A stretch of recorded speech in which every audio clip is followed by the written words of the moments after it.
नमस्कार दोस्तों। प्रस्तुत है मुंशी प्रेमचंद्र की लिखी कहानी प्रेम का उदय पार्ट 2।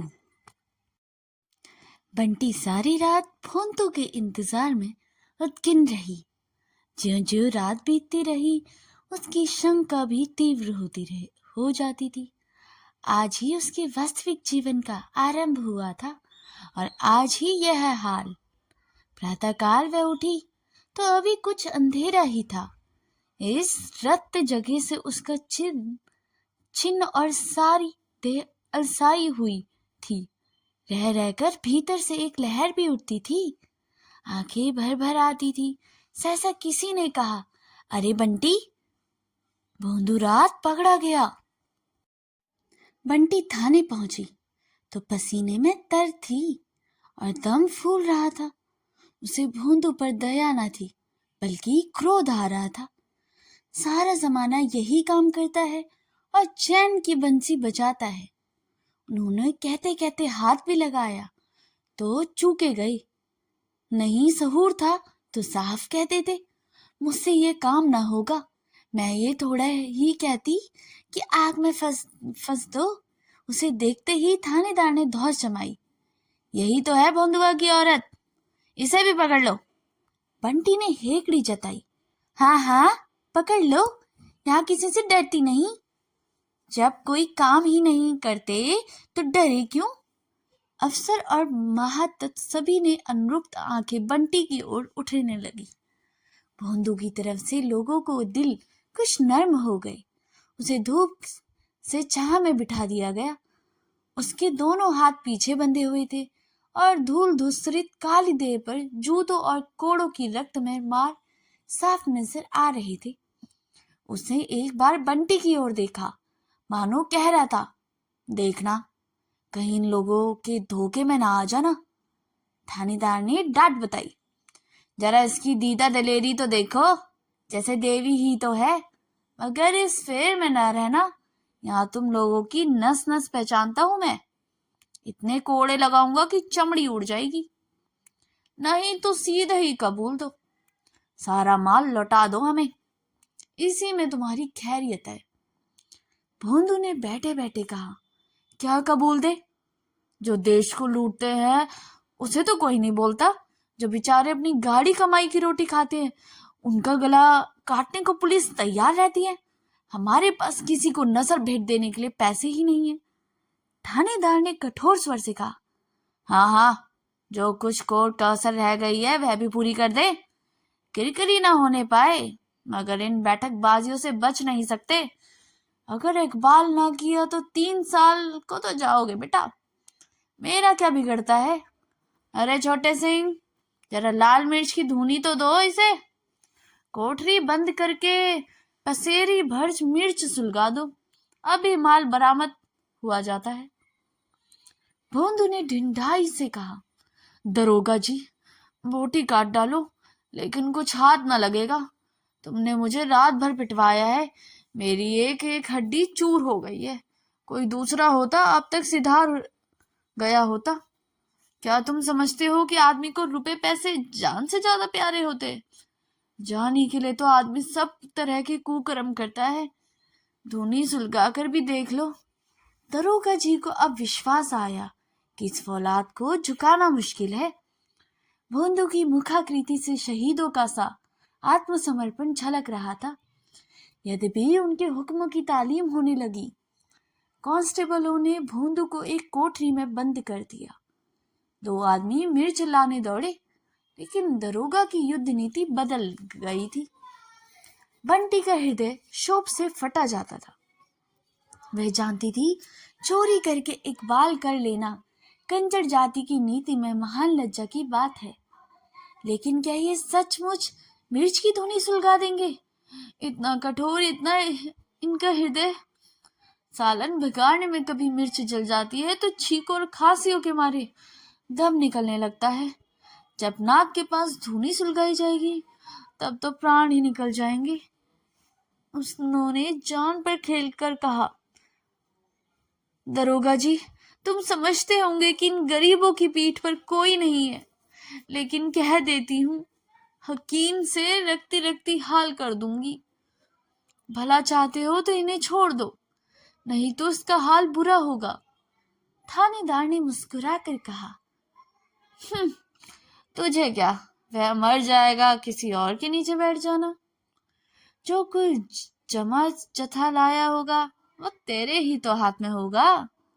क्यों नहीं इकबाल करके उसे छुड़ा लेती। मैं वादा करता हूँ मुकदमा ना चलाऊंगा। सब माल लौटा दो, तूने ही मंत्र दिया होगा।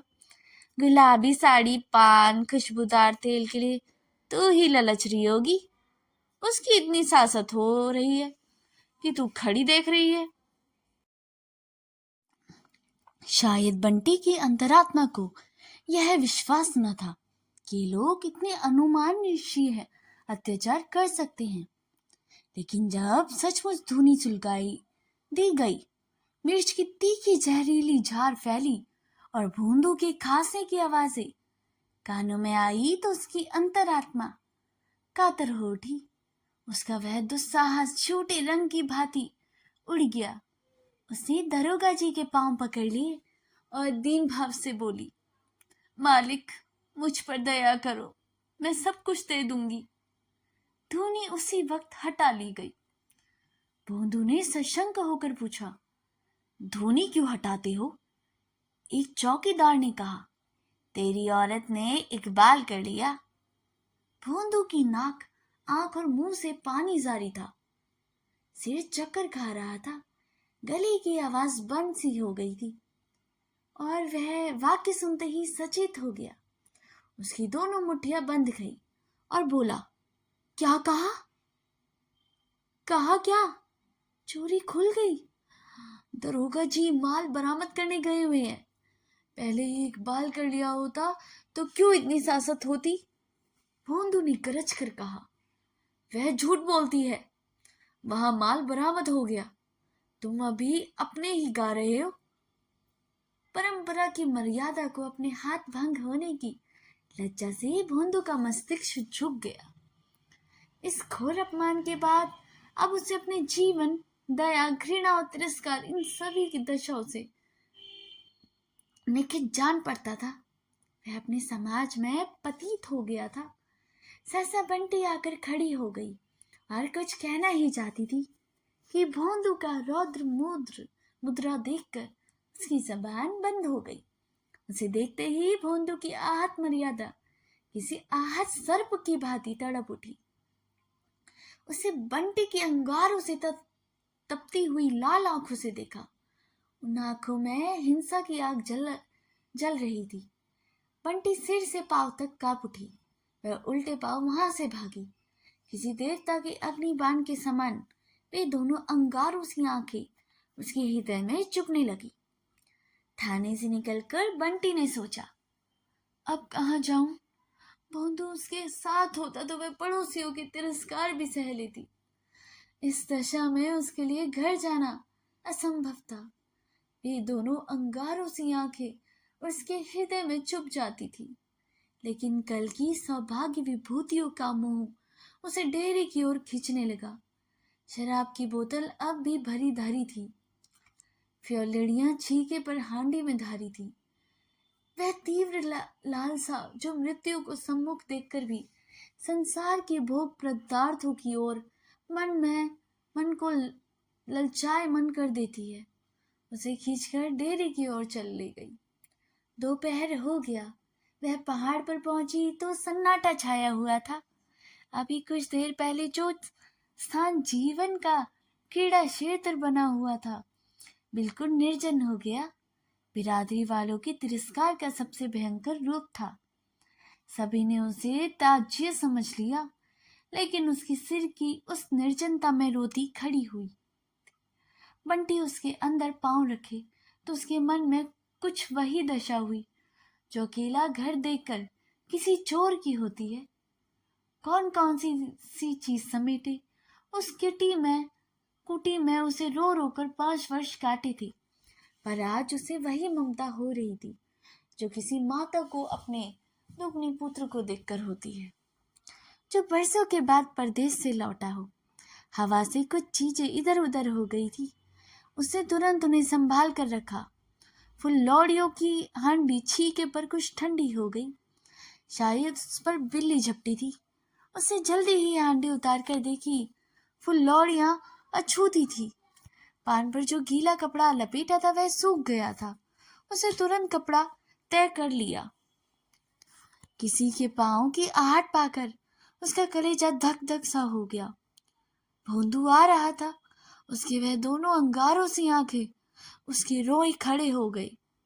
भोंदू के क्रोध का उसे एक बार अनुभव हो चुका था, लेकिन उसके दिल को मजबूत किया। क्यों मारेगा?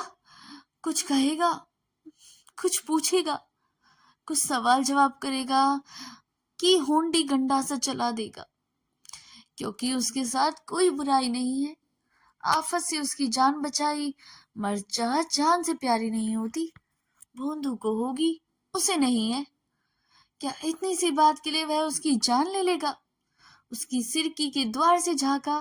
भोंदू ना था, केवल उसका गधा चला आ रहा था। बंटी आज उसे अभागे से गधे को देखकर ऐसी प्रसन्न हुई मानो वह अपना भाई नहर से बतासों की पोटली लिए थका मांदा चला आता हो। उसे जाकर उसकी गर्दन चलाई और उसके थूथन को अपने मुंह से लगा लिया। वह उसे फूटी आंखों न भाता था, पर आज उससे कितनी आत्मीयता हो गई थी। वह दोनों अंगारों सी आंखें उसे घूर रही थी। वह सिहर उठी। उसे फिर सोचा क्या किसी तरह न छोड़ेगा। वह रोती हुई उसके पैरों में गिर पड़ेगी। क्या तब भी वह नहीं छोड़ेगा?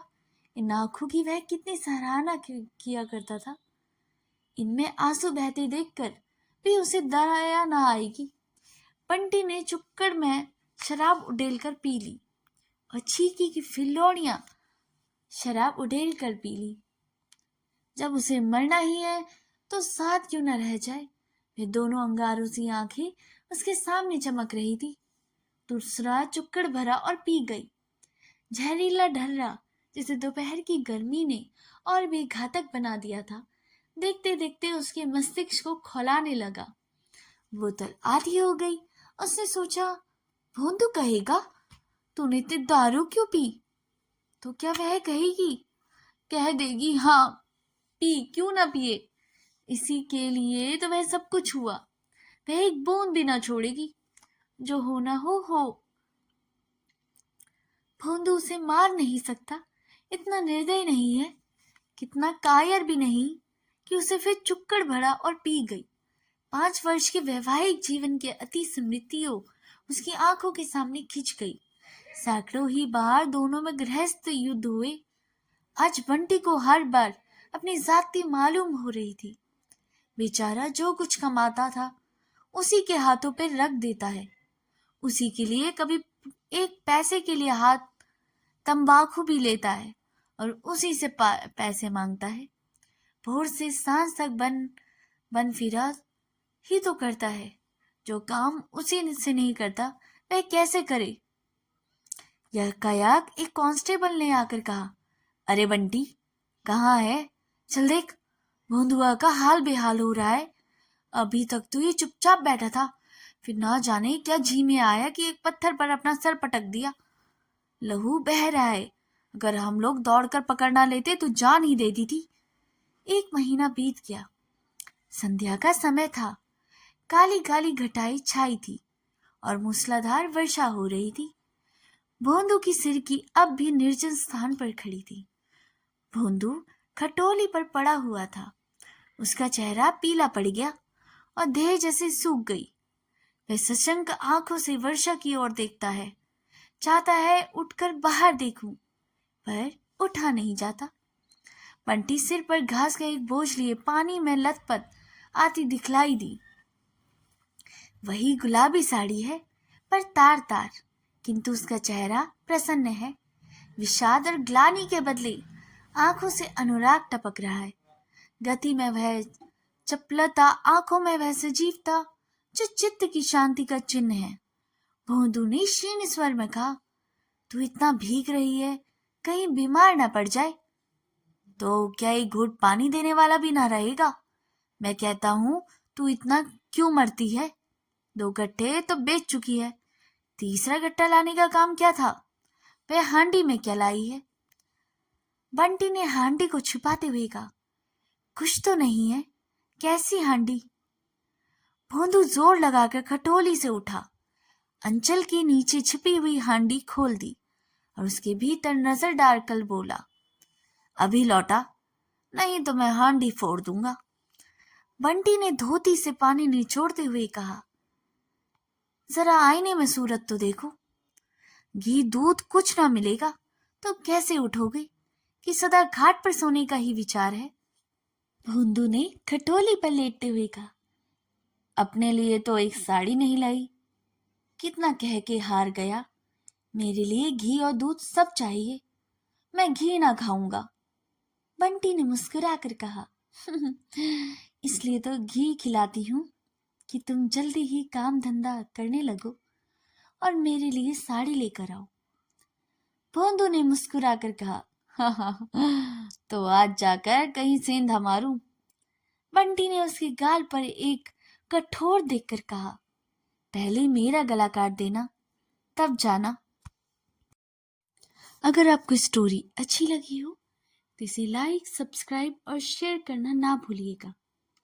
इस कहानी को अपने परिवारजनों और दोस्तों के साथ शेयर जरूर करें और हमारे चैनल को सब्सक्राइब भी जरूर करें और इसके साथ लगे हुए बेल आइकन को भी प्रेस करें ताकि मेरे द्वारा लाई गई वीडियोस का नोटिफिकेशन आप तक हमेशा मिलता रहे। मिलते हैं अगली कहानी में, तब तक के लिए धन्यवाद।